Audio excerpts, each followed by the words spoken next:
Hello, welcome to the Arts and Culture panel. I'm Libertad Guerra. I'm the director of the Loisaida Center, which is a cultural community center in the Lower East Side.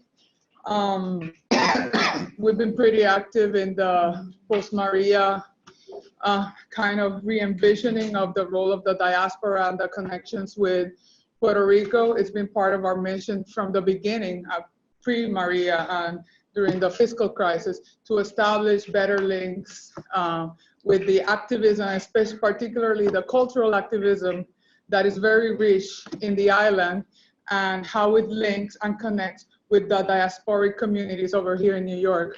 So this panel, I think, could be very interesting. I want to excuse other co-panelists that couldn't make it, Adrián, Viajero, Román, and Oscar Meléndez, Colón.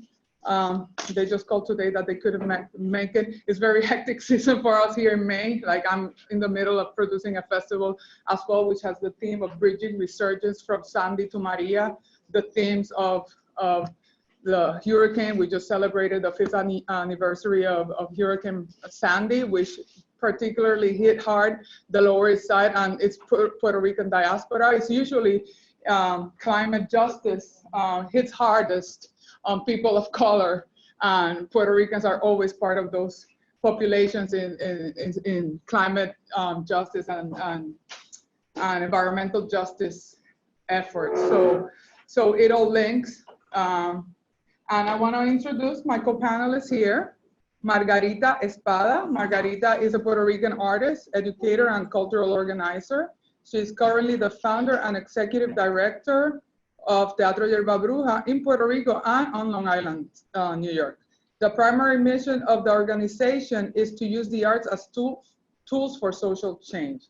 And you can make your presentation, and later on I'll introduce the next. Yes, Margarita Espada. I'm based on Long Island. I'm also the director of the Puerto Rican Hispanic Parade in Long Island. Like, you were in the middle of producing everything at the same time, so it's a very hard time for us. We also have a art center, which have a gallery and performing space, and we're in the middle of like reinventing. And I do know Long Island is a very segregated place. It's one of the, maybe the third one segregated space in US. So it's very difficult to really push the art, especially for the Puerto Rican community. Also, the Puerto Rican people are moving to other areas. So now it's a Puerto Rican Hispanic parade. So that it was dying. Because I just moved from Puerto Rico and I had the art center. I'm very into the Teatro Yerbabruja, which is that we do know is the Yerbabruja is the plan, and actually our poet Juan uses a symbol of resistance. So they kind of land the parade into our hands. So we just working on that. We created this campaign Island to Island during the hurricane, and later we can talk more in detail about that and how we are connecting our effort as a cultural, as an organizer from the Island to Island campaign to Puerto Rico and Puerto Rican artists. Okay, so our next panelist is Denise Román. She's the co-organizer of Poets for Puerto Rico, located in Philadelphia, and she'll be joining us here today. We're glad. So thanks for having me. So I'm one of the co-organizers of Poets for Puerto Rico, hashtag Poets for Puerto Rico. We're a collective of stateside Puerto Rican poets, raising our voices and raising our power with the island and to amplify the needs of the island. We were founded by Willie Perdomo, a very well-known Afro-Boricua poet. I hope everyone here knows him. If you don't, then you should really look up his work.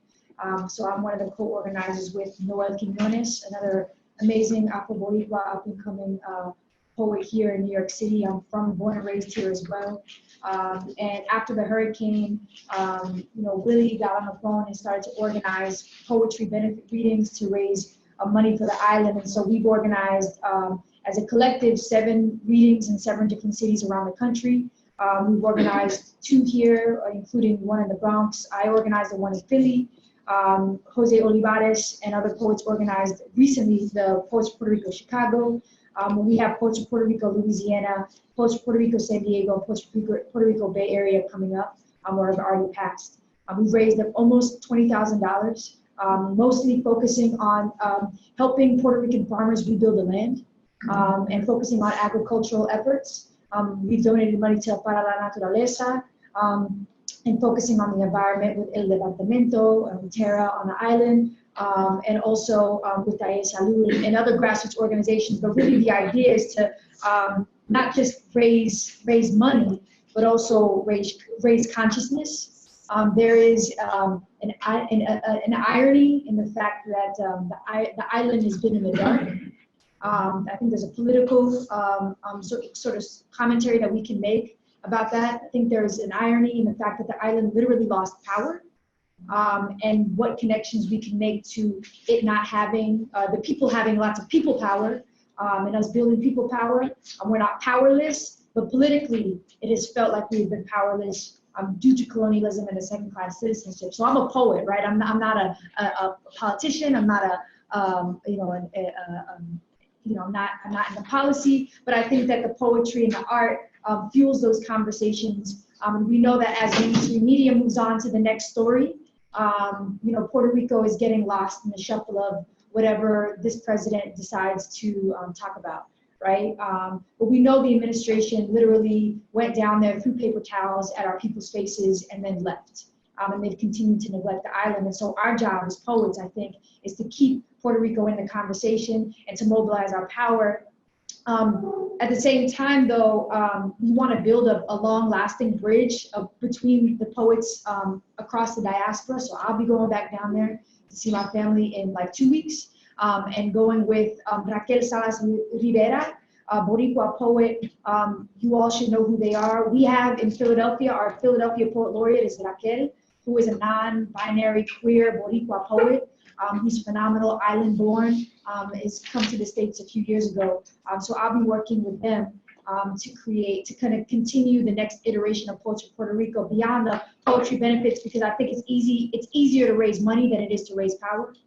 And I think that's, the raising money is great and we need to, and all of those resources are needed, but I don't know that we'll be able to fundraise ourselves out of some of these conversations that really require the political will and the people will, and creating noise. I was in the education, listening on the education panel, and people kept saying, we need to create noise, we need to create noise. And I think there's a real opportunity for organizations like Loisaida and your organization, both here, particularly in New York, and in Chicago, where we know there's a lot of Boricua like resistance movements happening over there, and of course around the country, to really continue to build that people power that will sort of fuel the conversation. Because I travel around the country and people want to help, but they have no idea who we are, our history, what colonialism means, what second-class citizenship means. There's a article that came out last year that half the country doesn't even know that Puerto Ricans on the island are technically citizens, even though they are not treated that way. And so there's a lot of narrative work that I think needs to happen, and that I think that poets in particular can really create sort of help in that way, and I think our efforts can be useful. The last thing I'll say is the next iteration of Poetry Puerto Rico, I think beyond the fundraisers that we've done, is really, and beyond building relationships on the island with poets, is really aligning ourselves with very specific campaigns, activists, who are doing the rallies and organizing the marches, the organizations that are at the forefront of advocacy. Because some of the poets that we have in our collective is Martín Espada, right? We have myself, obviously Noel and Willie La Bruja, Sandra Maria Esteves, which is like the foremother of like the Puerto Rican poets movement. Felipe Luciano has come, Vanessa Marco, and it's intergenerational, which we know is lacked a lot. All of our readings have been intergenerational. So I feel like we have a strong movement of poets that we can help sort of guide some of the feeling and the emotion of what's happening, and the anger and the frustration, because that's what speaks to people. Ordinary people who have no idea what's happening, they get attached to your story and they can't forget you. Salman Rushdie says, our job as poets is to stop the world from falling asleep, paraphrasing him. And I think that's something that we're working on right now. Thank you. Yeah, finishing with Salman Rushdie is always like a big. It's either that or Jude Roy. Either one's good. Not Diaz these days, right? Anyway, that's an internal joke. Okay. So So, okay, so yes, we all can agree that the arts play a particular role, and we can be very dissecting of the arts, visual arts, poetry, music. But let's just talk of arts as what they should be, a non-segregated sector, cultural workers, and so forth. Obviously, we're talking of the arts from the standpoint of cultural organizing, which is the more active way of what we're getting to here, not individual practices, right? From the diaspora and what role it can play into this counter, probably we might all agree that it's a parallel kind of a state of what's happening, because obviously Puerto Rico has collapsed in terms of its functioning in great measure. And this has been happening since Maria. Maria has just been the crystallizing factor of this all. So what particular role can diasporic cultural organizers play? What is the advantage of being outside the island? Because maybe a lot of people will say, but you have to be in there. And is that mutually exclusive, or are we looking towards solutions that have us with 1 foot over there and 1 foot over here, or is there a vantage point that we can play a role solely from here? That's something to explore with you guys. I wanted to share what we've been doing beyond the collecting the food and everything. Suddenly, in Long Island, we went to Puerto Rican Hispanic parades. All the news came. Suddenly, our center had the responsibility to collect all the food. So we managed to do that. But the question, we are our organization. We raised money. I went back to my artists. No problem. We managed through Hispanic Federation. We sent an airplane connected with grassroots, because I was aware at the beginning that they needed to be door to door. And we took care of that and said, I'm stopping the rice and bean of the paper and the water. That's fine. I'm an artist, and I need to be sure that my artists are okay. So we managed to do a small grant, and I went directly. I went fly, and we make a list. My daughter is also an activist and an artist there, and I do work directly with my artists there. So we create this collective effort. Where are the people and artists that were already connecting grassroots with the community? So we went, we give them money, especially storytelling, working in children. There was no school, no water, nothing, in crisis and trauma. So like Tere Marichal, Papel Machete, all this group, they're really our partner, like forever. We went straight there, and that was straight for. Also, we made sure they had food also, so that they needed, basic needs, and that's important because they need to understand that we are here to support them. I also create a project. I was very concerned that the whole stigma of Puerto Rico no water, all these things, and what was the humanity from my point of view here being a diaspora. So they came to my idea with all the school and all the children from Long Island. They wanted to donate to us. So I said, okay, let's do letter of hope, Cartas de Esperanza. I want the children also to write letter to the Puerto Rican children. I was a high school teacher in Puerto Rico for 10 years. So education is something very strong for me. So we created this project, Cartas de Esperanza, para los niños en Puerto Rico, and they did the art, like little posters, all related to the art, and vice versa. So we target Aybonito, which was my town, it's my town, and San Juan, Carolina. So they create this bridge of hope, creamos el puente de esperanza, where they are really communication, and this was very important. I delivered the letters directly to the school in Aybonito. And the teacher, the children screaming, oh my God, the people understand that we are here. Mm-hmm. So that was very important. So they know, they feel that they are not alone, that they are really connected. So, and that's on the initiative that I'm really still developing and keep working. And the reality also very important for us to create awareness of what's going on there. Is so important. This is a main component for us. It's isolation, and I wanted to do publicly. Do you see this awareness as like happening, like trying to make it here in the places where the decisions get taken because Puerto Ricans don't have a right to vote? Or do you see it in the other way, like what you're saying is like letting Puerto Ricans know that the diaspora, In both sides, okay. Letting know that people in the street protesting, they're being pepper sprayed, like my daughter, incarcerated. There are artists, talking about the artists, like, and I wanted to do public on this. And I promised Papel Machete, there are helicopters, there are police taking pictures. That's real. And this happened because visual art, artists, storytelling, the art always is the one that creates the awareness, the poetry, everything. So this is so powerful. So they know that they're being repressed. And it's important for us to keep that connection and create the awareness here, because we have the power. We can go to the congressman, we can do all this advocacy from here, because at the end of the day, they're in jail. They're students, they need to go back to you know, and they feel, my daughter called me like, I don't know, this is my son, we are like lonely here. So that create that awareness in both sizes, and that's part of the conference, no? That they know that we are listening, what you're doing is important.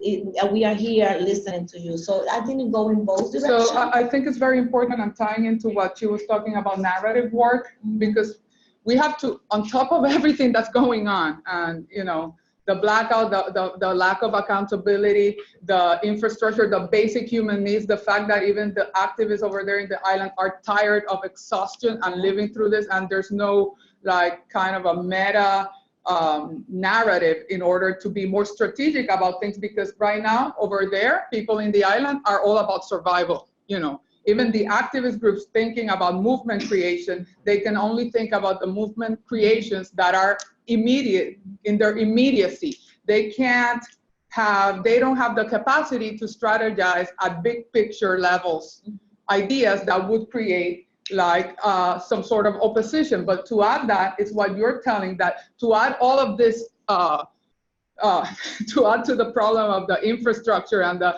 basic sustenance needs, we have to add the repression, the level of repression that has started to become really apparent. If anyone had a doubt, it just became apparent with the last Primero de Mayo, with all the protests.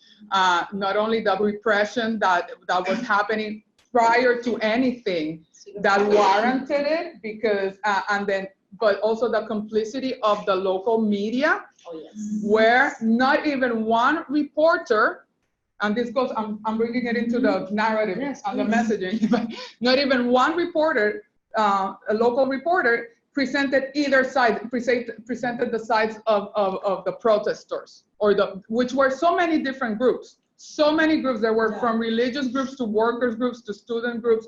Not all the messaging from the local media was basically footage from the previous year, some glasses that got broken, not even from contemporary, and as excuses to throw tear gas and so forth. So that's another level that we're adding to what's happening in Puerto Rico. So I do believe that making people know, and making the people that are making their voices known over there, that we're hearing them, and that we can cut through the lack of messaging and the lack of accountable media, because it has nothing to do with fake news, like we say here. It's just that it's not cutting through, you know. So what is the arts? What is culture? Arts and culture, usually there's a common denominator. It has to do with giving form, right? Giving form to something, to a vision, to something. So right now, this is what Puerto Rico needs. There's a lot of noise, there's a lot of fragmentation. And what we probably, in my perspective, need to start thinking about is what is a unified messaging that needs to happen. Even though all this messaging can be localized in all the different initiatives that are happening island-wise and in the diaspora. But what is a common messaging that can unite the, you know, can be more than the adults of our forces, you know, even though that each one of us have our own initiatives. And that's something to think about. And, you know, we want to open it to you guys pretty soon, but I just want to put that question out there, and also like give the panels before we completely open it up, is like, that has to do with where do we go from here, you know, which is what the conference wants us to really explore on. Yeah. So do you have comments on what I just said? So later on we can open it to. There's an activist in Philly, he's from here. His name is Hiram Rivera. A few days after the storm, Hiram posted on Facebook a long message about his thoughts. And I turned to him a lot for his vision on the activist part. And he said, you know, there's a lot of people jumping on planes going down to Puerto Rico, and I understand. And it's with good heart, and we need that, right? But La Junta, one of the fiscal control board, I just learned he lives 10 blocks from my house. He's a UPenn law professor. I didn't know that. That they're here. The Wall Street, the vulture capitalists, right? The cryptocurrency bros, you know, that are going to eat up they're here. They're here. And he ended his post and he says, we need to bring the storm home. And I kept thinking about that. We need to bring the storm home, which is a riff on Bring the War Home, he told me, from the Vietnam era, right? But I keep thinking about that as a rallying cry, because I think something that, whether you believe in statehood or not, I'm not gonna jump into that in this panel, but what I am gonna say is that there seems to be a large consensus around that. We know it's second-class citizenship. We know that. What happens after that, that's still something that we are, debating internally and all that in our communities. But we know that we are treated as second-class citizenship. And so I think largely that's something that we can rally around. And I don't believe organizing around anything without having direct contact and relationships with the people who are most affected. And so it's important. That's why Raquel helped to edit Puerto Rico en mi Corazón, which is a collection of broadsides and anthology of Puerto Rican voices on the island and Puerto Rican voices here, to have that dialogue and conversation. And the last thing I'm going to say is there's a visual artist named Fabiana Rodriguez out in the Bay Area, and she's an amazing cultural worker who talks about, when it comes to politics, the economy, and culture,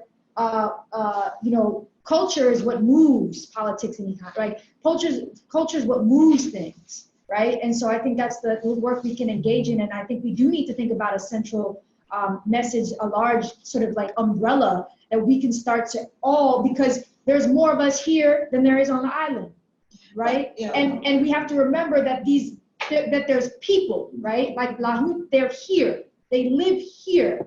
And I don't want to act like nobody's organizing, because there are activists organizing around that, but we need to start showing it. Yeah, for me, my whole family is in Puerto Rico. I just came here as an adult. What I see, so the whole concept of diaspora, I'm kind of in between, because I'm from Puerto Rico, but I'm already 20 years here, so my head is in a different place. But I think the concept that can unify us is the humanity, It's a humanitarian crisis. It's the issue of civil rights, it's the issue of human rights, that we are really suffering as a Puerto Rican. And because it's a lot of differences, and it's difficult to talk politics because of the colonial situation and our history. But this is the common ground. When you drive around, you spend time in Puerto Rico, in any corner, you see the need. And now it's getting worse, our civil right and our human right, So that is a common area that I think that we can have a common ground, because it's very difficult, this conversation. Otherwise, I don't have an answer for that. When going to politics, because all this year of colonization, and how difficult it is to intersect deeply into the division, and how people, the perception from here and from there. And I've been here in this conference for a couple of years already, and it's difficult here too, the conversation. I'm very sensitive also how the perception from people from here to the diaspora to Puerto Rico, and how Puerto Rican also look at us. So it's a thin line, but I feel in my head, the concept of our humanitarian crisis, because it's a humanitarian crisis. I see it, especially with water, basic needs, when you go really under, and health, education, and that will connect us, I believe, obviously, and how we react to that through the art, in our cases. Okay, so I want to open it up. Yes, sir. Hi, I'm Gene Rodriguez. I'm the most famous New Yorker playwright that none of you know. And one of the things I do, because I also produce is messaging, and you're correct. We have to work on our message. The messaging has to be short and sweet, no longer than 3 or 4 words. You know how the Republicans do it. That's how you get something done. I suggest the following. Whether you wave the blue Puerto Rican flag, the light blue Puerto Rican flag, or the black Puerto Rican flag, you can agree on 2 things.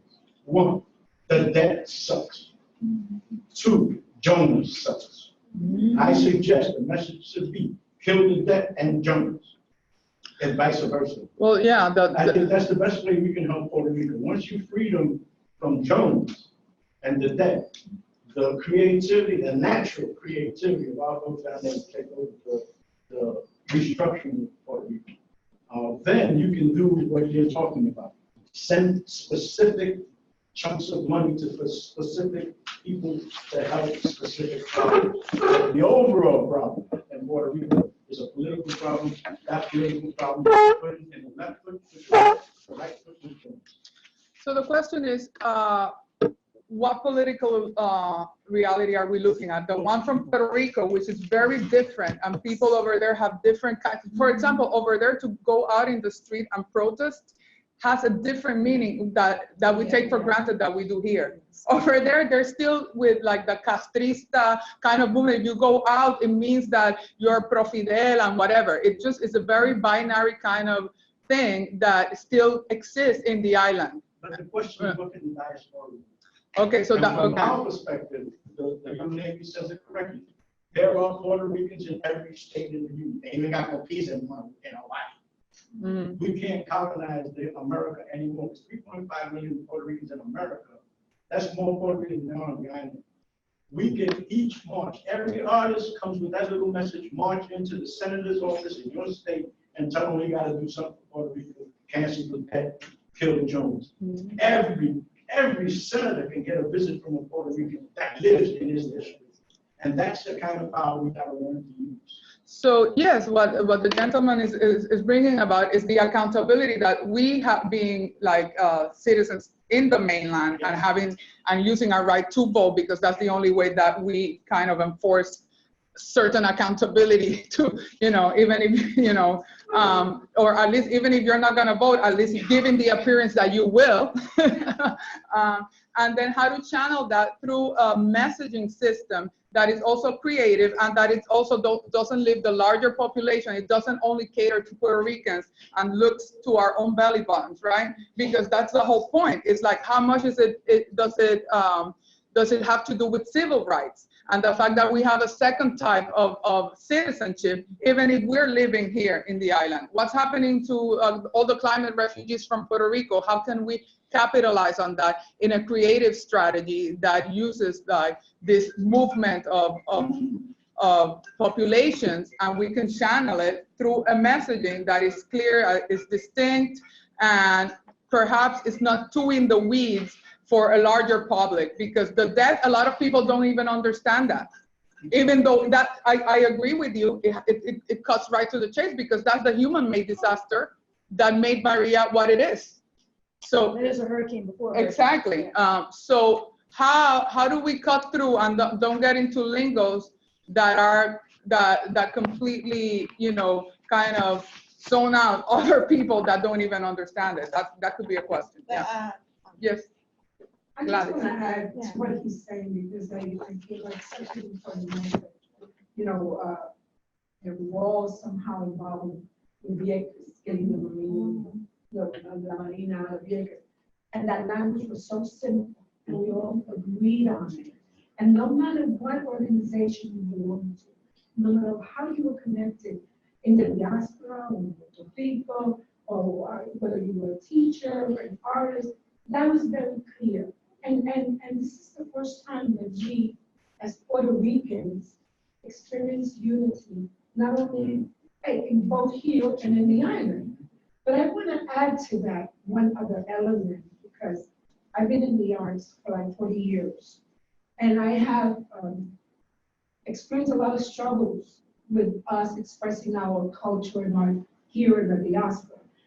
But one thing is very clear, regardless of what our strategy is, with either the organizations that we are connected to or as individuals, that we have a passion and a need to express our culture in wherever we are, whether in Puerto Rico, here, Philadelphia, New Jersey, whatever.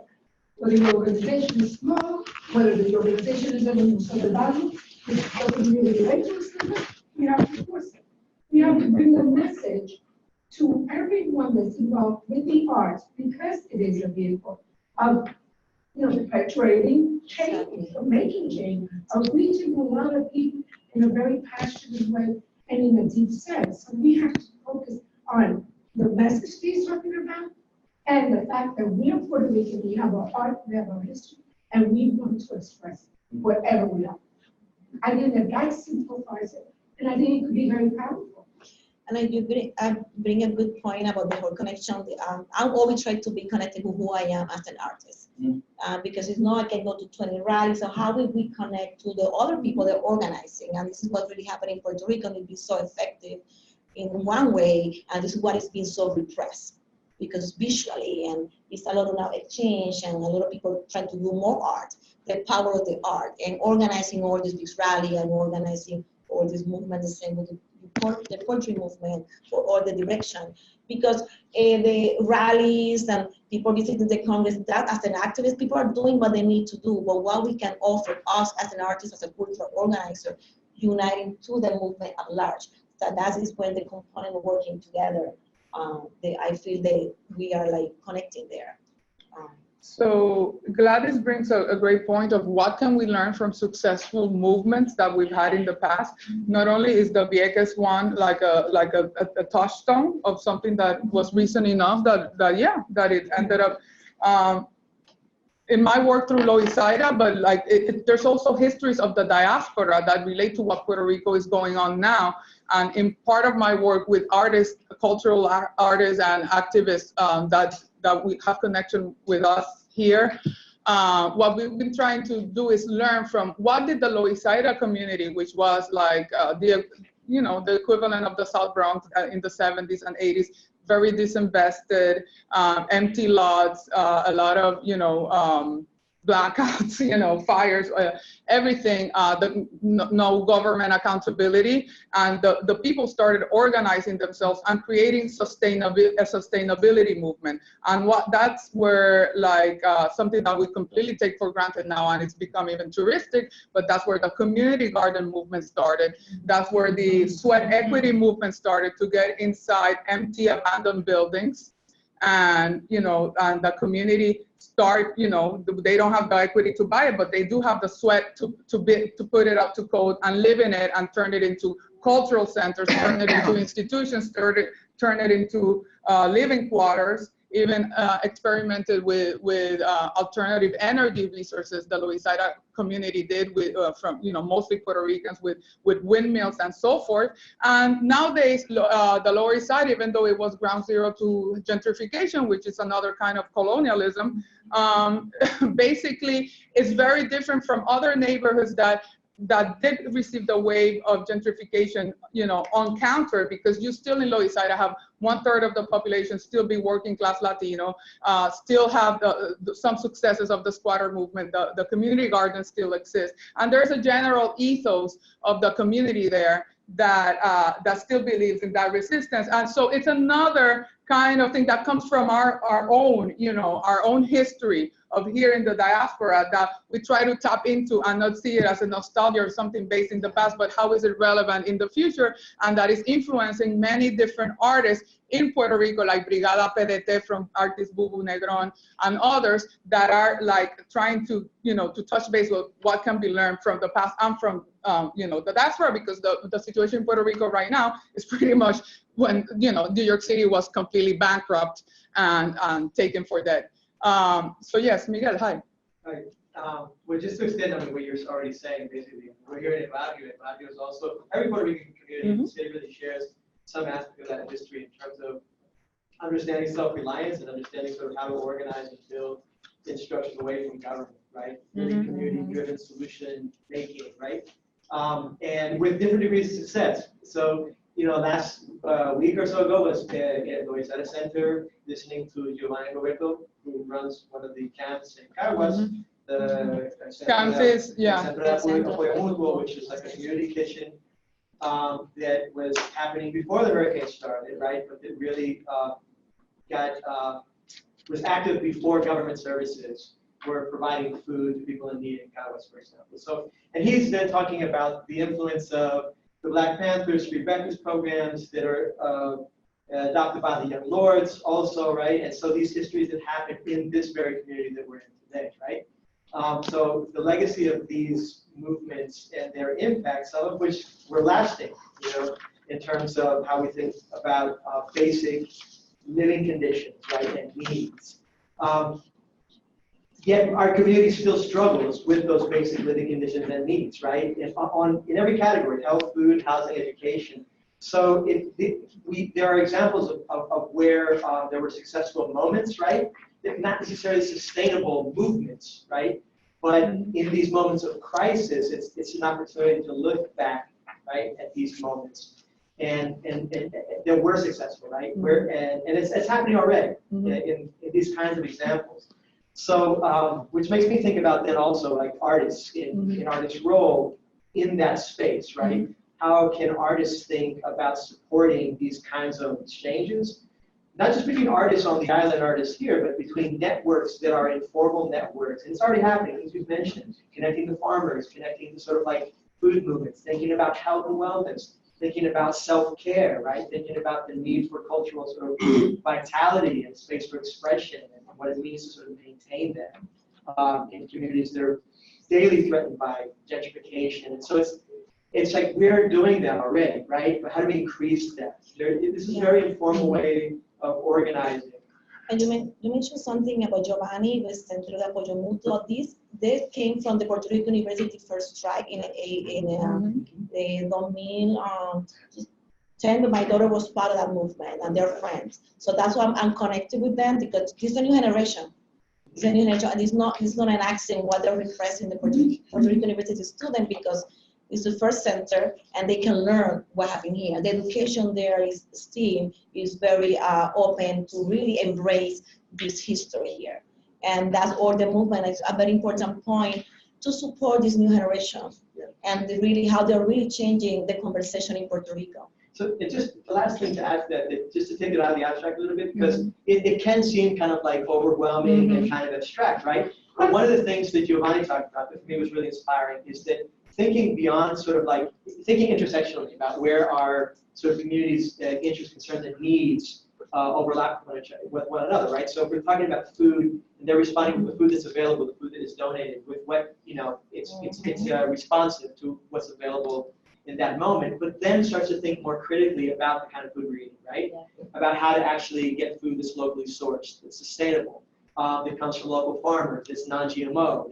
And so there are layers that start to build on these efforts that actually really increase a kind of health and wellness and interconnectedness that we need to start thinking about as communities. And so my suggestion is in all of this, for everybody that's here, is that we all start thinking more conceptually in this way, right? And more intersectionally. I'm thinking about the ecosystems, how one thing is not, it doesn't stand alone, it's connected. What good is it that you're cooking more healthy-wise and giving it free to the community if you don't start thinking at some point who you're buying it from? Do you have to buy it from Walmart, or is there a way, even if it's a little bit more expensive, to support with that same methodology all the farmers that are trying to grow that land? And that way it creates a reinforcing mechanism between the different aspects, when you yes, hello. Yeah, it occurred to me that back in the 1930s and 40s with the Depression, there were several things that happened, and one of them is committed to the literature, WPA. In 1940, the Puerto Rican government published a WPA guide to Puerto Rico, which in fact was a political answer to all the negative image of the island. And I can attest, because I own every imaginable travel guide of the period, and they put us like trash. Okay? But the idea was I actually found a way of gathering information, hearing people's voices, and somehow putting it together in controlling the narrative. Because even the program that happened a couple of weeks ago on TV, they were showing this morning Frontline, I felt it suffered from the same problems as National Geographic. All these little people. And I felt so patronized. I didn't turn it off because I wanted to see the whole thing, but I said, oh shit, the same thing. This woman thinks she's superwoman, she knows everything. When you look at the consultants, medicine, Spanish foreign, she chose what to present from her perspective, not that it was right or wrong, it just is. And I said, shit, we should really try to capture that narrative. So WPA or something equivalent, or something that, because we're going to in another session, we're talking about tourism, which is, by the way, one of the worst paying industries in the world. Having said that, it's poverty. Just look at the Caribbean. Okay? Puerto Rico is lucky, they're going to 6%. Somalia has a 60% of the economy. Anyhow, the point is, it will be one of the places like Cuba had to do. Cuba was collapsing in the 90s, and be open tourism again, for better and for worse. It was one way of getting it. So in terms of the proyecto, I don't know if the foundations are intended or whatever, but a WPA type of getting people like you who are writers and all this and that to begin recording both memories and what's happening. I'm not saying to make rosy what is not rosy. I'm very realistic. I just believe that you can still explain things from your perspective. And I think that we need some kind of counter narrative. And I know you're doing it. I'm not an artist, I'm just an architect, but my interest is that I've been looking at tourism for better and for worse, and there is a place for the artist to join in developing the image of the island, which by the way is important. Yes.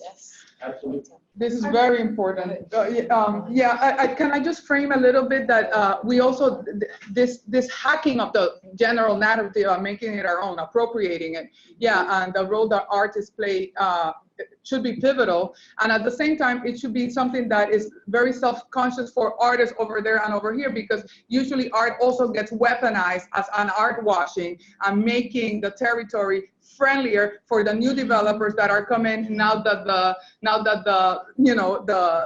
level of the worth of the land has been completely flattened.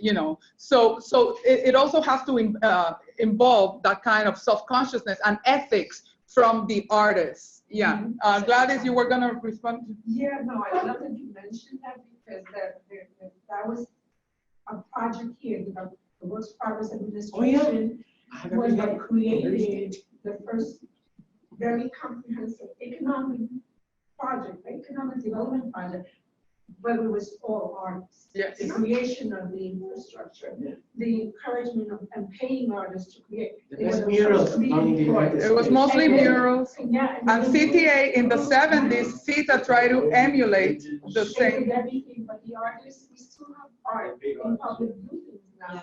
And before Maria, there was an issue with artist participation in the towns of Puerto Rico, and there was a program that was being initiated to get every town that had a specialty, like in San Sebastián, La Vaca, to reignite that kind of movement in a local level. And I think that we should work with that. We should continue to think that art and artists are so critical to this process. But to remember his message also, get rid of the debt, get rid of the Jones Act.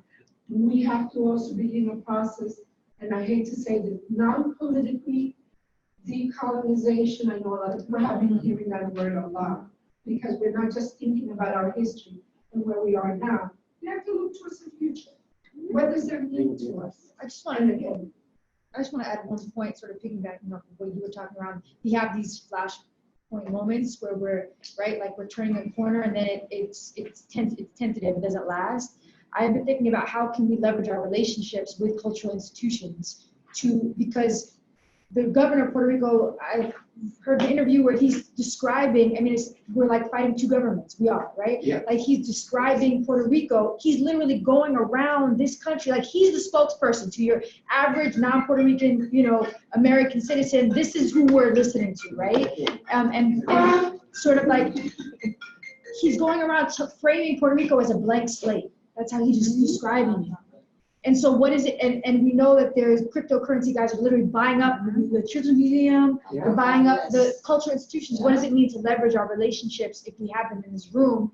And because there's a lot of people who want to help.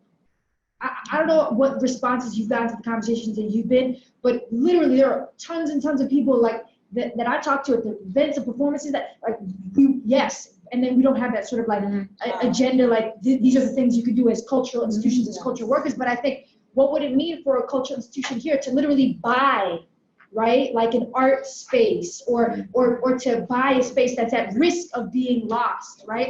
Because there's something, we don't want to be tenants in our own island. But this is a good point, because people are buying land, and Nuestro Ideal is one organization we are partnering, and they're being donated a piece of land to work with the agriculture. So this is a really good point, I think we have to think outside the terms of buying, because that's just following the same mentality that puts us out of being the proprietors.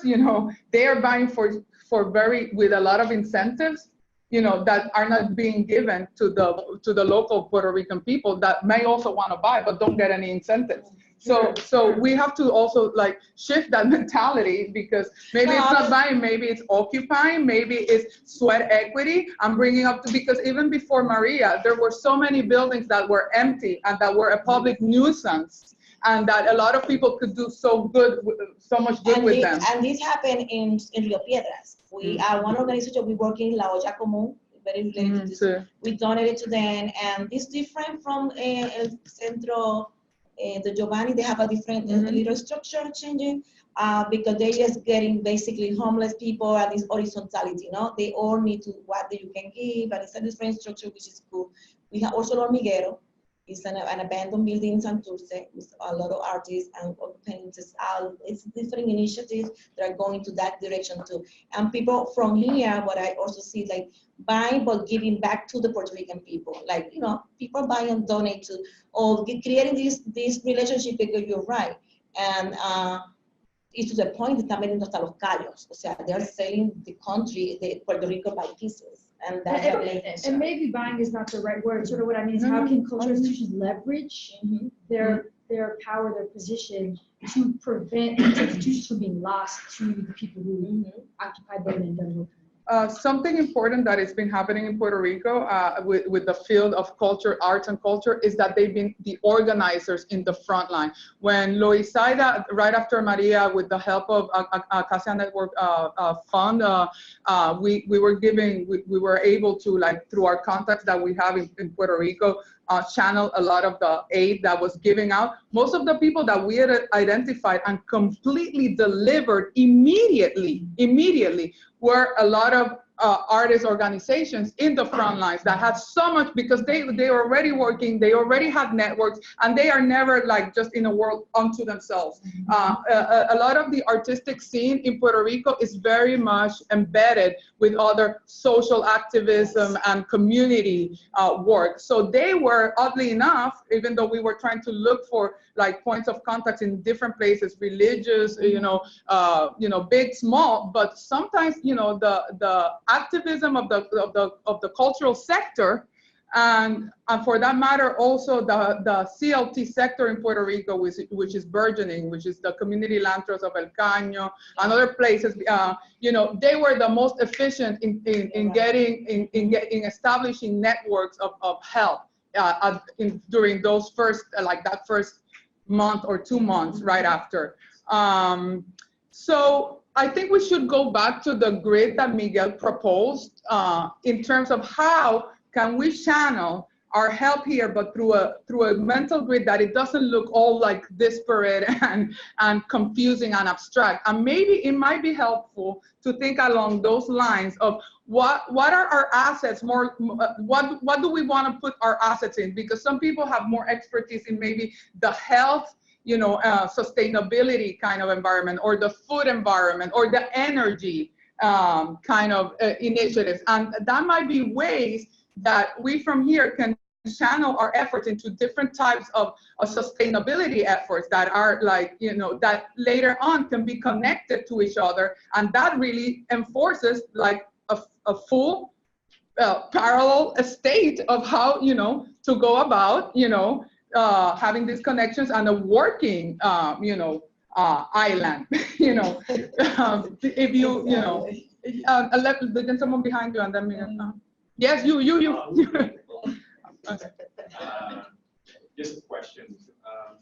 Given the changing profile of the Diaspora of Puerto Rico and the growing population in places like Florida, and the migration of all states, including lots of artists, I look at art from a research perspective. Can you elaborate or talk to what are the, challenges and issues, or what can we do also to support those artists that are moving to here, that are opening exhibitions in places like Florida, Orlando, because there's no spaces to support in Puerto Rico. How are we supporting those emerging artists that move from Puerto Rico, Yeah. all that being exposed. Because for autumn we have space, and I guess you guys are doing incredible. And the singing of pregones, the people that collaborate. Yeah. They The have micro fun, grant, it was the $500 micro too, grant, yeah. but also offering space and the logistics. There's no magic. It's hard for us too as an artist here, as a non-for-profit. So it's try to open that space and mentoring and to teach them the path where are the resources too. That work for us, and it's something that we try to do and keep that connection. Part of our mission pre-Maria has always been, given that the downtown of Manhattan, downtown New York, it's something that the Puerto Ricans had so many contributions to what it is now and what it's like become this icon to the world, but it's also something more than just the residents that live there. It should belong to the world because that's why it's called downtown, downtown New York. So we always wanted to say, given that Loisaida is the last standing kind of cultural community institution built by Puerto Ricans from that grassroots era, from the 70s that has managed to survive when it was such a rich landscape of so many, well, there's the Clemente Sotoveles as well, which thank God, but in terms of the grassroots era, the Clemente came from the 90s, and thank God it's still standing as well. So our point has always been to provide that platform, that visibility platform to a lot of Puerto Rican artists from the island, but we also want them not to necessarily stay because we need the island not to keep on getting empty. So what we've been focusing is how do we provide this platform, this visibility platform. We nurture you. We try to give you the assets that we have, and it all depends on the funding that we're able to get, but at the same time, you don't feel like you need to leave Puerto Rico in order to have a presence here, that you could be present in both places. And that's why to us, the bridging theme is so important. And the festival that we're putting together 2 weeks from now, the theme this year, we're calling it Bridging Resurgence from Sandy to Maria, but it's about that bridge. Let's not empty out Puerto Rico. Puerto Rico's right now, it's not even, it doesn't even go by this geographic concept anymore because of all the, the emptying out of it, And the reality is they don't want to live, like they want to stay in Puerto Rico. So it's this assumption that we wanted to hurry coming here, but they don't want that. There's a lot of artists that they want to be there. So the same, we also we go in there too. So building relationship with them and performing and creating artistic space, also performing and collaborating and in mutual at the same concept with the bridge. Okay. And that's a good point too, because we keep repeating the bridge. We are not talking the same. So this is a message of building the bridge. I want to bring please, and three more people before, because we're kind of like we're out of time almost. Yes. Okay. So I'm grateful for the space of conversation. But Gladys and I were talking about that it really needs to, we in this room needs to extend that conversation of mapping assets and resources to, so in the spirit of cultural organizing, we're going to pass an email list so that we can continue the conversation, because it really needs to, stop here, but then continue. Yes. So, thank you. Pass that around. You had a comment, and then someone back here. Yes. I just can't help but be a little upset that you're sitting in the environment and talking about Loisaida and what they've done. We did a lot here. And in the Bronx and in Brooklyn and many places again. Yeah. You look out the window, there's tiny towers right there, by Puerto Ricans. This building, Museo del Barrio, we got to move, so we got to talk about that. And personally, I was chairman of Community Board 11 for 11 years, and one of the reasons why there are community gardens in the city is because of the efforts of the Puerto Ricans here that were on the community board. We spoke to the mayor every day. So you're making the point that anyone cannot live in fragmented societies. You can be localized, and you also have to network and do horizontal networking. So, let's not get into nationalisms of neighborhoods, please. With regard to ownership, I bought an abandoned brownstone on 118th Street 35 years ago. You want to see whatever project, I invite you to come to my house and see my body. A what kind of sample? A sample of a what? Sweat equity. Okay, great. That's the point. 3,000 is worth 2.5. That's what we need to bring over to Puerto Rico, that mentality that stemmed from the 70s, 80s here. There was someone back there. I just had a part, Oh, I'm sorry. My comment too. I'm glad that you mentioned the evacuees because that's something that co-founder Juan and we're working with them and evacuees after so much performance fatigue that we were feeling from fundraisers. You know, we had to kind of collect ourselves and say, where do we go from here? And ask that question for ourselves and say, like, you know, we got in contact with folks that were working with evacuees. So we're having an event, we're inviting the evacuees to refugees, right? Refugees. And the invitation is for all of you also to, we have plenty of space, barbecue, and that way we can interact and build relationships. When is this happening? May 26th, I will give out the flyer. That's the day before my festival, which is not mine. it's everybody's festival, but I'm living it like constantly. And by the way, I also want to announce that we're very proud to be bringing this, because it's so relevant to the thing, this guerrilla play that happened in Puerto Rico called Ay Maria, which was this artist collective, like right after Puerto Rico decided to visit all the municipalities of the island with this traveling theater play, like on no budget. After Mickey Negron was one of the co-founders, and and to explore health issues, the psychological issues, depression, and all from the perspective of being in the center of what happened, but at the same time not knowing anything, because the people in Puerto Rico were the ones that knew the least due to the blackout and to the lack of communication. So it's to explore that and that perspective. And it's free to the public. We're bringing it as part of the theater lab in our festival. You're welcome to come. It's on Sunday 27th in the afternoon, amongst a lot of other things. Miguel.